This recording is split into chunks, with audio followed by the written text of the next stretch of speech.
박상규 총장님은 중앙대학교 응용통계학과를 졸업하셨고 1995년부터 중앙대 응용통계학과 교수로 재직하시면서 입학처장, 기획처장, 행정부 총장 등 학내 보직을 두루 거쳐오셨습니다. 또한 한국장학재단 비상임이사, 한국대학교육협의회 회장 등 중책을 맡으시며 우리나라의 고등교육 발전에 힘써 오셨으며 2020년부터는 중앙대학교 총장으로 부임하셨습니다. 이후 현재까지 긴 시간 재임하시면서 우리 학교를 위해 정말 큰 노력을 해오고 계신 총장님은 이른바 총장 네컷으로 학생들에게도 친근하게 다가가는 등 많은 사랑을 받고 계십니다. 총장님 이 자리에 모시고 더 많은 이야기 나눠보겠습니다.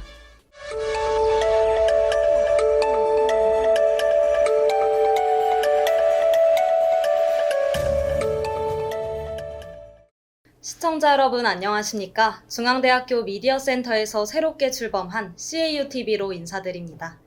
그 출발을 기념하는 오늘 아주 특별한 분을 모셨는데요.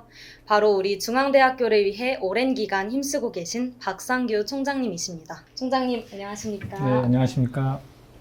네, 오늘 이 자리에 함께해 주셔서 진심으로 감사드립니다. 오늘 이 시간에는 총장님께 우선 CAUTV와 관련해 질문 드리고 또 중앙대학교의 방향과 비전에 대해 말씀 듣고 싶습니다. 가장 먼저 CAUTV 개국과 관련해 질문 드리고 싶은데요.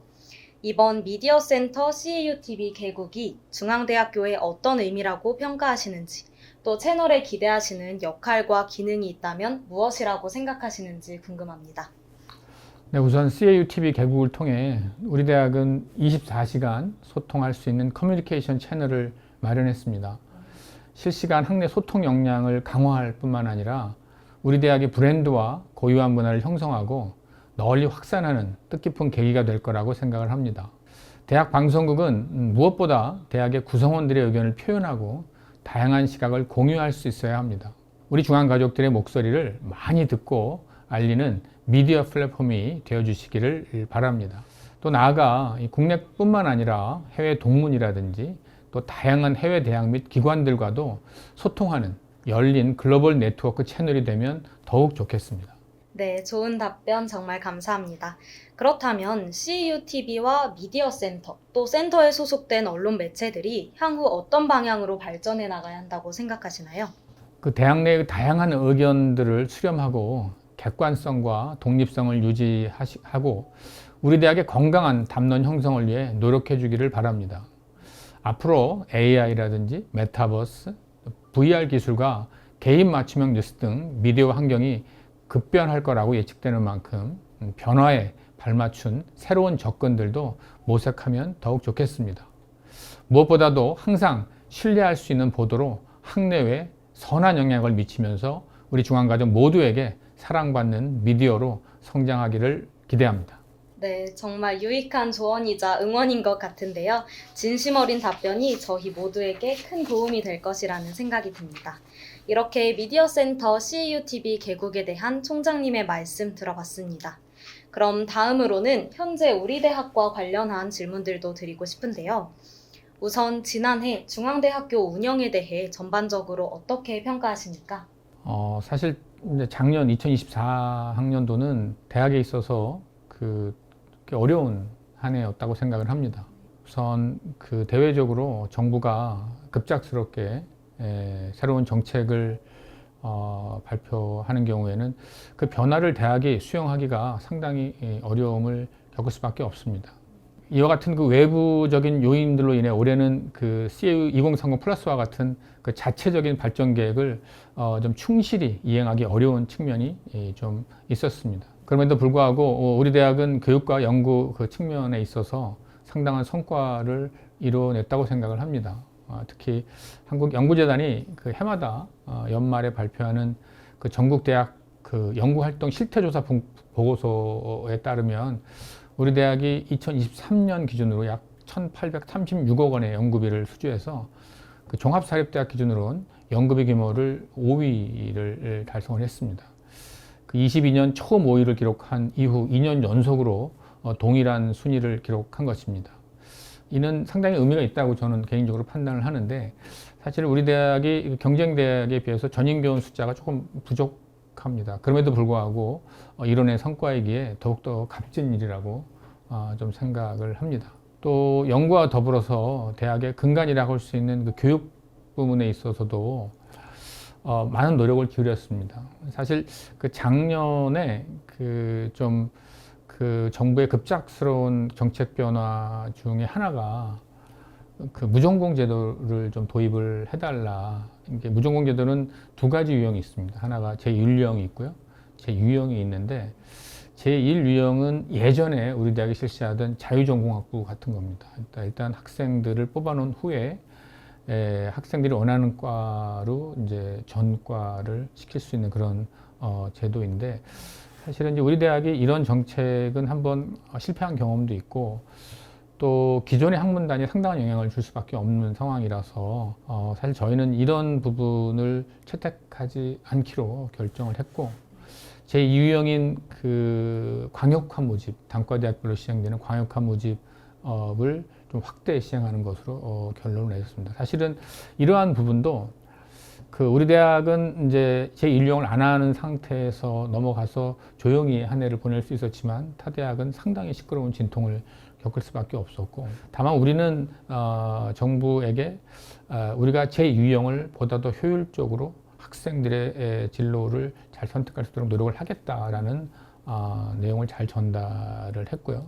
또 그 일환으로 최근에 전공 진로 가이던스 센터를 신설을 해서 실제 우리 학생들이 사회에 필요한 인재가 될 수 있는 그런 체계를 좀 잘 만들어 가도록 하고 있습니다.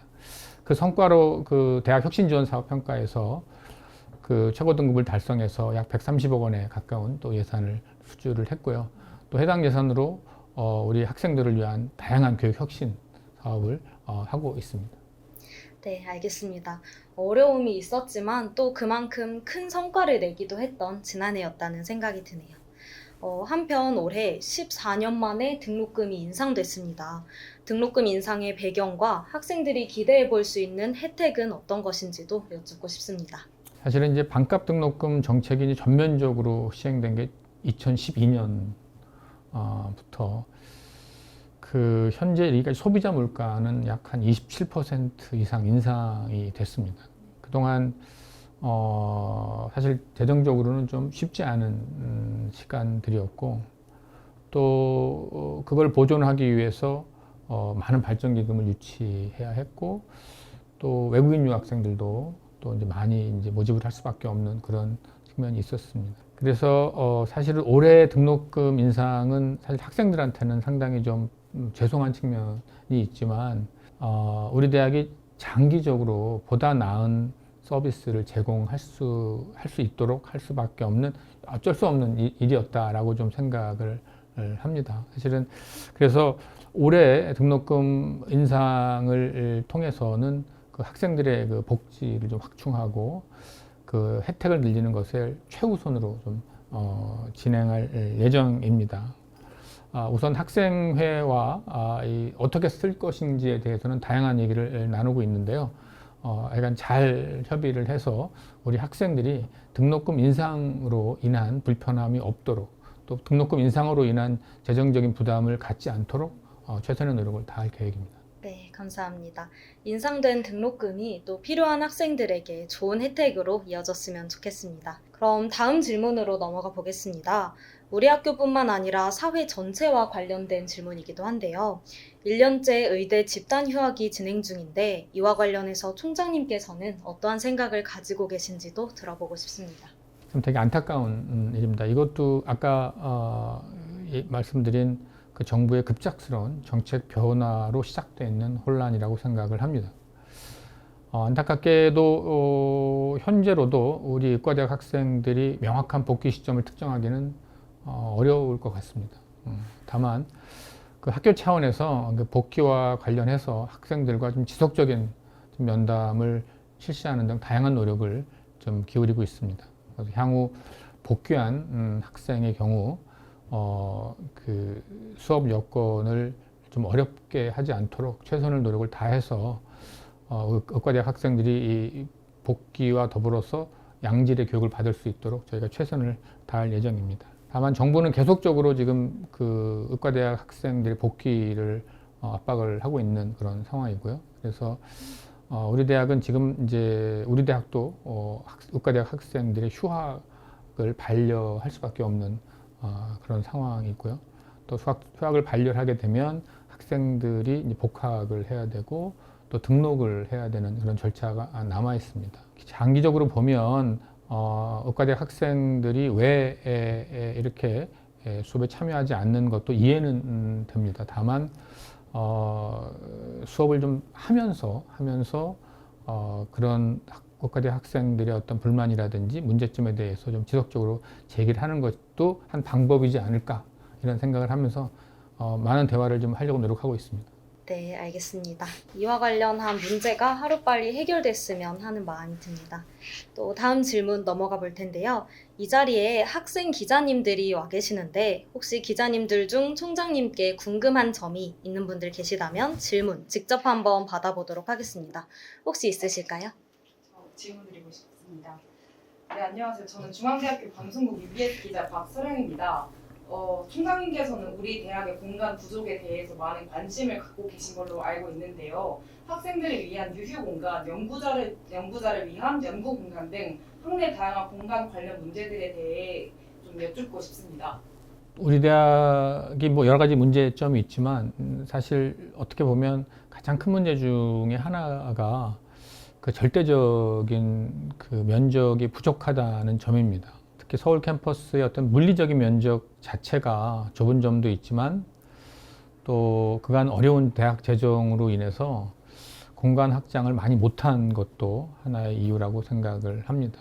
사실 그 두산그룹이 2008년에 우리 대학 경영에 참여한 이후에 사실은 많은 건물들이 들어섰지만 최근에 어떤 교육 그 환경 이런 걸 좀 감안하면 여전히 부족한 공간 사정이다라고 생각을 합니다. 그래서 이제 여러 주체들을 좀 설득을 하고 해서 작년에 205관, 소위 말하는 이제 첨단공학관이라고 하는 그런 공간인데 205관을 건설하기로 이제 어느 정도 합의는 했고 대부분의 건축 허가를 마무리하고요. 지금은 아마 도로 영향 평가 이 정도 남아 있는 것 같아요. 그래서 아마 올 여름이면 다 그런 모든 그 허가 사항은 끝나고 지금 계획상으로 보면 이게 약간 의미 있는 날에 좀 기공식을 좀 했으면 좋겠어요. 그래서 올 가을에 우리 개교기념일 날 첫 삽을 뜨는 행사를 좀 해볼까 이런 생각을 합니다. 그 대략적으로 한 18,000평 정도가 새로 생기는 거예요. 그러니까 그게 생기면 지금 기존에 이제 또 그 용적률 이슈 때문에 여러분들이 되게 불만이 많았던 그 서라벌 홀을 없애려고 합니다. 없애려고 하는데 근데 그게 한 3,800평 정도가 돼요. 그걸 없애면 그러면 대략적으로 이제 18,000평에서 빼기 한 3,800, 4,000평 정도 이렇게 한다 그러면 한 13,500평 정도가 남는데 그걸 이제 우리 구성원들하고 최대한 이제 좀 활용을 해서 학생들의 자치 활동에도 조금 도움이 되고 또 우리 교수님들의 연구 활동에도 조금 더 보탬을 좀 드릴까 하는 생각입니다. 사실 이게 돈도 많이 들어요. 돈도 지금 워낙 최근에 물가가 많이 올라서 한 2천억 정도 들어가는 공사가 될 거고 또 그 와중에 또 한 4년 정도는 조금 학교가 좀 번잡할 것 같아요. 왜냐하면 이제 공사 차량이 안 다닐 수 없고 그러다 보니까 조금은 좀 우리 구성원들이 좀 불편을 겪게 되겠지만 310관 생각해 보면 꼭 져야 된다. 왜냐하면 제가 제일 마음이 아픈 것 중에 하나가 뭐냐면 입시 때 310관에서 입시를 보는 학생들은 대부분 중앙대학교로 와요. 서라보를 해서 보는 학생들은 잘 안 온다고 얘기를 하더라고요. 그래서 이런 부분들은 근데 학생이 그건 권리잖아요. 내가 최고의 선택을 하는 거니까. 그래서 저희 입장에서는 우리 학생들이 좀 좋은 시설에서 공부를 좀 했으면 좋겠다 하는 생각을 많이 가지고 있고요. 4년만 기다리시면 저희가 정말 좋은 공간에서 여러분들이 좀 공부하고 연구할 수 있도록 그런 부분에 대해서 좀 많은 애를 쓰고 있습니다. 기대해 주시기 바랍니다. 네, 공간 개선과 관련한 총장님 말씀 들어봤습니다. 또 다른 질문 있으신 기자님 계실까요? 네, 저 질문 있습니다. 네. 네, 안녕하세요. 중앙대학교 방송국 UBS 기자 정예원입니다. 우리 대학의 전반적인 취업 현황이 어떤지 여쭙고 싶습니다. 그 취업은 중앙대학교 취업은 뭐 늘 일정 수준 이상은 됐었던 것 같아요. 사실 작년 이게 해마다 이제 연말에 공시가 되는데 재작년에 취업률이 이제 역대 최고를 이뤘죠. 약 한 서울 캠퍼스 기준으로 하면 한 72.5% 정도 됐으니까. 그래서 합산 취업률, 우리 다빈치 캠퍼스는 아무래도 예술대학이 많으니까 사실은 취업에는 좀 불리할 수밖에 없는 그런 상황입니다. 그럼에도 불구하고 2년 연속 그 합산 취업률이 70%를 넘었어요. 이거는 상당한 숫자라고 생각이 들어요. 근데 사실 어떻게 보면 뭐 대학이 뭐 취업을 위해서 존재하는 기관이 아닐 수도 있다라는 그런 지적도 좀 있고 또 그 취업률이라는 그 이면에 있는 그런 이제 내용도 좀 있잖아요. 그러니까 취업률은 높지만 과연 저 취업률이 내가 원하는 직장에 들어간 취업률이냐 뭐 이런 얘기도 좀 있을 수 있잖아요. 그러니까 좀 뭐 취업률만 가지고 뭐 모든 걸 판단하기는 되게 어려운 그런 상황이지만 그래도 우리 학생들이 의지를 갖고 전공 단위에서 열심히 공부하면 대부분은 취업할 수 있다. 뭐 이런 의미는 좀 있지 않을까라는 생각이 듭니다.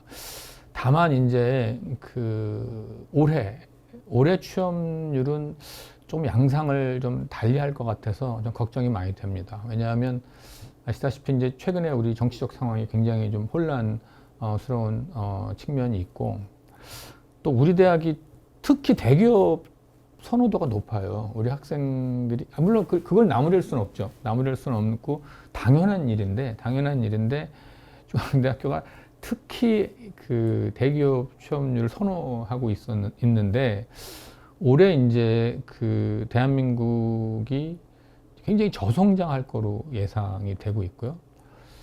또 미국이라든지 이런 국제적인 정세가 그렇게 밝지가 않아요. 그래서 대기업 채용 시스템이 신입 직원보다는 경력직으로 많이 전환을 하고 있어요. 그러다 보니까 우리 학생들의 취업 기회가 좀 줄어들 수도 있다. 왜냐하면 처음부터 대기업을 가고 싶지만 사실은 그렇게 가기가 쉽지가 않을 수도 있다. 그래서 우리는 최근에 이제 인재개발센터와 우리 동문 기업들을 통해서 어떤 전략을 좀 펼치고 있냐면 한 중기업 정도로 취업을 해서 3년 후에 대기업으로 이렇게 경력직으로 가는 이런 부분들도 좀 적극 홍보를 하려고 합니다. 사실 취업은 뭐 대학이 이렇게 하라고 그래서 하는 건 아니잖아요.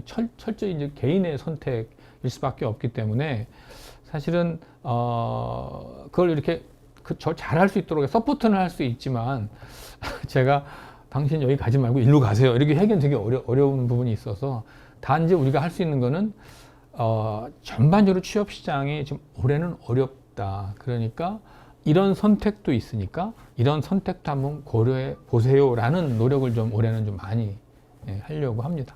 네, 알겠습니다. 많은 학생들이 취업에 어려움을 겪는 요즘인데요. 앞으로 우리 학교에 더 좋은 지원도 받을 수 있었으면 좋겠습니다. 또 다른 의견이나 질문 있을까요? 저도 총장님께서 취임하시면서 말씀하신 연구 중심대학으로서의 우리 대학에 대해서 저는 한번 여쭤보고 싶은데요. BK21 사업이 연구 역량 강화를 위한 핵심 사업이잖아요.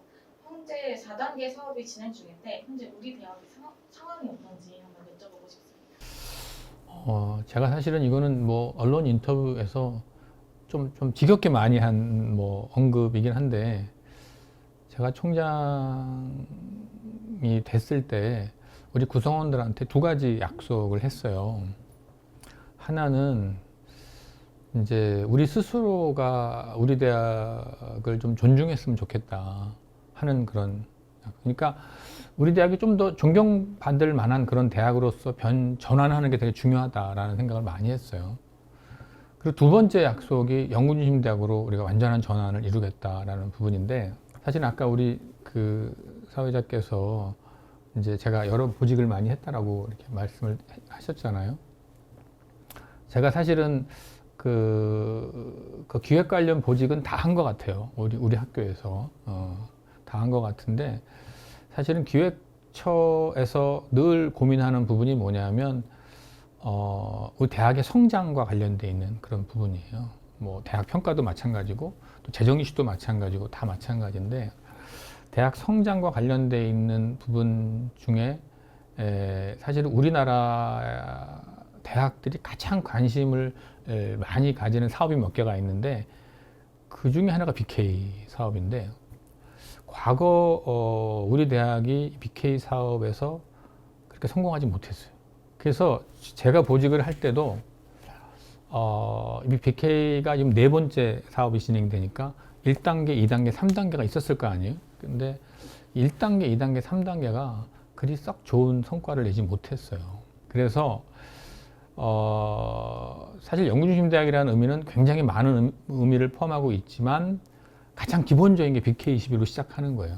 BK21. 그래서 올해는 2020년도에 처음 시작할 때는 어떻게든 BK21 사업을 좀 잘해서 좀 많은 대학의 이목을 좀 끌고 싶다라는 생각을 굉장히 많이 했는데, 이건 뭐 제 개인적인 생각일 수도 있는데, 2020년이 어떤 시기냐면 코로나 시기예요. 그러니까 제가 총장이 되자마자 저뿐만 아니라 대다수 대학 총장들은 BK고 뭐고 신경 쓸 겨를이 없었어요. 왜냐하면 코로나를 어떻게 잘 극복하느냐가 가장 중대한 목표였고, 거의 정부하고도 매일 회의를 했었어요. 우리 대학에서 감염자가 몇 명이 나왔냐, 이걸 매일 보고를 하다시피 했어요. 그래서 저희 대학이 그때 이제 어떤 게 차이가 많이 났냐면, 사실은 이제 대학 총장이 보직 경험이 있는 사람과 그렇지 않은 사람 간의 차이가 거기서 많이 났다고 생각을 해요. 그러니까 사실은 보직 경험이 없는 분들은 BK 사업을 준비할 수 있는 여유가 없었고, 우리 대학은 저는 이제 보직을 했었기 때문에 BK가 되게 중요한 의미라는 걸 알고 있었고, 이 상황이 코로나 상황이 급해지만 이것도 되게 중요하다라고 생각을 했었기 때문에 저희가 준비를 좀 착실하게 할 수 있었고, 그래서 그 4단계 사업에서 최고의 성과를 냈죠. 15개 사업이 선정이 됐으니까. 15개 사업이라 그러면 여러분이 잘 이제 이게 어떤 숫자인지 잘 기억할 수 없지만, 숫자로 보면 카이스트랑 저희가 같은 15개 사업을 한 거죠. 전국 한 7위 정도 하는 숫자였죠. 근데 이게 왜 더 많이 못하냐면 이런 거예요. BK 사업이라는 것은 그 몇 개 분야를 가지고 나서 그 분야에서 잘하는 대학 5개만 뽑는 거예요. 5개만 뽑는 거예요. 예를 들어 5개, 좀 많이 뽑으면 6개, 조금 뽑으면 3개 이렇게 뽑아요. 그러면 그 분야에서 한 5등 안에 있어야만 되는 거야, 이게. 그러니까 당연히 서울대 같은 경우는 많이 되겠죠. 당연히. 그러니까 어떤 대학들이 봤을 때 15개 사업이라 그러면 뭐 과가 몇 개인데 이거밖에 못해라고 할 수 있지만 한 40개 분야를 뽑아요. 그러니까 15개면 되게 작아 보일 수도 있지만 결코 작은 건 아니죠. 그렇게 뽑으니까. 그러니까 뭐 서울대가 한 40개 좀 넘게, 나머지는 뭐 한 30개, 그 다음에 뚝 떨어지는 거죠. 왜냐하면 앞에 5개가 되게 많이 가져가면 뒤 대학은 가져갈 게 없는 거예요. 그래서 사실은 BK 사업단이라는 게 많이 있다는 건 무슨 의미냐면, 우리나라 탑5 정도에 들어가는 사업단을 그 대학이 많이 가지고 있다는 얘기예요. 굉장히 중요한 의미가 있는 거죠. 그래서 이제 저희가 그 15개를 해서 나름 굉장히 좋은 성과를 냈다고 생각을 했고, 재작년하고 작년 2023년과 24년에 중간평가가 있었어요. BK 사업은 한 번 하고 7년을 주는 건데, 그냥 하는 게 아니고 3년 만에 딱 그 중간평가를 해요. 중간평가를 해가지고 떨어뜨려요. 잘 못하면. 근데 저희가 또 열심히 더 해가지고 3개를 더 받았어. 그래서 지금은 18개를 하고 있습니다. 그러니까 아마 그 4단계 BK 사업은 어떻게 보면 중앙대학교한테는 굉장히 잘할 수 있는 그런 여지가 있는 단계가 아닌가라는 생각이 들고, 또 개인적으로도 사실 중앙대학교 여러 가지 여건을 감안했을 때 18개 사업을 우리가 하고 있다라는 사실은 우리가 진짜 그 대한민국을 선도하는 연구 중심 대학 중에 하나다, 이렇게 얘기할 수도 있을 것 같아요. 왜냐하면 이제는 저희가 숫자로 카이스트보다 많거든요. 그러니까 뭐 당연히 그런 말을 할 수 있겠죠. 그러니까 연구중심대학이라는 것은 정말 중요한 의미가 라고 생각을 해서 앞으로도 좀 더 연구중심대학의 어떤 위상을 강화하려고 노력을 많이 하려고 합니다. 네, 알겠습니다. 우리 학교의 놀라운 성과에 대한 총장님 말씀을 듣고 나니 중앙대 학생으로서도 자부심이 생깁니다. 네, 그러면 제가 다시 질문 드리고 싶은데요. 총장님께서 올해 집중하고자 하는 사업이 있을까요? 사실은 뭐 연구중심대학이라는 거는 그냥 어떤 단일 목표는 아닌 것 같아요. 계속 우리가 해마다 강화해 나가야 되는 목표니까 당연히 연구중심대학으로 가는데 그 연구중심대학도 특성이 많잖아요. 특성이 많죠. 예를 들어서 카이스트가 추구하는 연구중심대학이 있고요. 또 뭐 성균관대학이 추구하는 연구중심대학이 있을 수 있을 것 같아요. 왜냐하면 대학의 여건이 다르기 때문에 같은 연구중심대학이라도 다 조금씩은 다른 특성을 가지고 있는데 우리 중앙대학교는 사실은 다른 대학이 갖지 못하는 좀 특이한 점이 좀 있어요. 학문 단위 구조가 일단은 예술계가 좀 많고 또 인문사회계도 좀 많고 하죠. 그래서 사실은 제가 제일 고민하는 부분 중에 하나가 사실 뭐 예를 들어 한양대식의 연구중심대학을 가려고 하면 굉장히 심플해요. 예를 들어서 이공계를 많이 늘리면 돼요.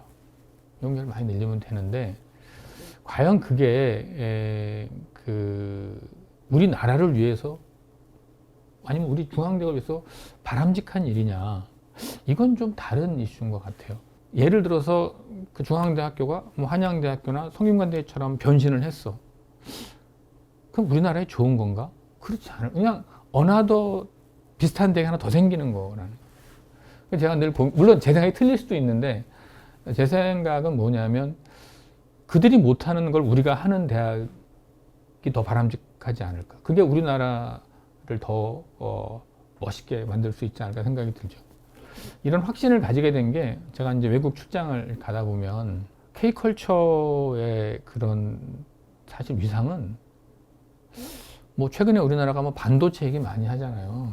사실은 반도체 아무것도 아니에요. 정말 K컬처의 위상은 어마어마하죠. 어마어마하죠. 근데 그런 K컬처와 관련돼 있는 부분을 가장 잘 할 수 있는 학교가 어딜까라고 생각해 보면 저는 중앙대학이라고 생각해요. 그래서 저는 당연히 무슨 반도체도 해야 되고 뭐 ESG도 해야 되고 인공지능, 로봇 다 해야 돼요. 다 해야 되는데 저희가 좀 잘할 수 있는 부분들이 이런 그 문화 관련 테크놀로지와 AI, 뭐 바이오 이런 거를 좀 잘 섞어 놓으면 훨씬 더 우리가 인정받는 그런 연구중심 대학이 될 수가 있지 않을까라는 생각을 굉장히 많이 해요. 그래서 올해는 좀 그런 융합형 연구중심 대학과 관련되어 있는 구체적인 그런 부분을 조금 더 많은 노력을 하면 좋겠다 이런 생각을 좀 많이 하고요. 또 올해 그 정부 사업 중에 라이즈 사업이라는 게 또 새로 나와요. 이제 그 지역 혁신과 관련되어 있는 부분인데 이게 약간 이제 우리 대학도 좀 고민해봐야 되는 게 뭐냐면 우리 대학의 그 이제 3대 목적이 뭐냐 이렇게 많은 질문을 하는데 그게 교육, 연구, 봉사 이게 이제 보통 대학의 어떤 기능 또 목적 이런 걸 많이 얘기를 하고 있거든요. 그런데 이제 그 봉사라는 부분이 되게 좀 애매한 측면이 있었어요. 그런데 정부가 이제 라이즈 사업이라는 거를 도입을 하면서 그 봉사라는 부분이 우리 지역 사회에 기여를 하는 거 이렇게 상당히 이제 그걸 명확하게 좀 정의를 한 부분이 좀 있어서 우리 대학도 이제 서울에 있잖아요. 서울과 경기도에 있잖아요. 우리 대학이. 그러니까 서울과 경기도에 우리 중앙대학교가 기여할 수 있는 부분이 뭐냐 이런 것들을 올해 처음으로 이제 시도를 하는데 그거를 위해서 좀 우리가 준비를 해야 되지 않나 이런 부분들도 있고요. 마지막으로는 이제 그 작년부터 제가 집중적으로 좀 많이 노력을 해왔던 부분인데 이제 글로벌 대학으로 이제 만들어가는 거죠. 사실 우리나라는 뭐 이 국내에서만 뭔가를 해서 뭔가 성과를 내기는 한계가 있는 나라거든요. 그래서 좀 해외 어떤 명문 대학들과 좀 지속적으로 교육과 연구를 좀 네트워킹을 잘해서 좀 강화할 필요가 있겠다는 생각이 들어서 올해 특히 이제 글로벌 대학들과의 어떤 교류 협력 이런 부분들에 조금 더 신경을 쓸 생각입니다. 그래서 그 4월 달에는 그 막스 프랑코 연구소라고 독일에 이제 세계적인 연구소가 있는데 거기에 가서 우리 대학과 좀 같이 공동 연구와 관한 협약을 맺기로 했어요. 뭐 그런 부분들도 있고 또 뭐 미국이라든지 유럽에 있는 아주 유수 대학들과 어떤 교류 협력들도 지속적으로 하려고 합니다. 그러니까 그런 부분들이 올해 총장으로서 좀 가지고 있는 계획입니다. 네, 알겠습니다. 말씀해주신 다양한 목표들 잘 들었습니다. 학생들과 다른 구성원들을 위해 언제나 노력해주시는 총장님께 다시 한번 감사의 말씀을 드립니다. 네, 그러면 어느덧 마무리할 시간이 됐는데요. 혹시 학생들에게 마지막으로 해주고 싶은 말씀이 있을까요? 뭐 우리 구성원들한테는 뭐 늘 감사하다는 말씀을 드리고 싶어요. 사실은 2020년 코로나 때부터 지금까지 굉장히 학교가 그 많은 일들이 있었는데 그런 부분들을 많이 인내해주고 대학이 발전하는데 어떤 큰 노력을 함께 해주셔서 진심으로 감사하다는 말씀을 좀 드리고요. 또 이제 올해 2025년도 이제 새 학기가 또 시작이 됐으니까 우리 여러분들도 원하시는 바 이런 부분들을 다 좀 올 한 해는 이뤘으면 좋겠고 우리 대학도 여러분들이 이 어떤 성취를 해나가는 데 있어서 더욱더 노력하도록 하겠습니다. 네, 총장님 마지막 말씀까지 잘 들어봤습니다. 총장님께서 남은 임기 동안 계획하신 일들도 성공적으로 마무리하시길 응원하겠습니다. 오늘 다시 한번 귀한 시간 내주셔서 감사합니다. 네, 감사합니다. 네, 오늘 CEUTV 개국을 기념해 총장님과 함께 대화 나눠봤습니다. 총장님께서 중앙대학교와 학생들을 위해 고민해오신 부분과 앞으로의 비전에 대해서도 깊이 있게 알 수 있었는데요. 저희 CEUTV도 오늘 총장님의 말씀을 듣고 긍정적인 방향성을 잡을 수 있을 것 같습니다. 이상으로 박상규 총장님과의 대담을 마치겠습니다. 시청해주신 여러분 고맙습니다.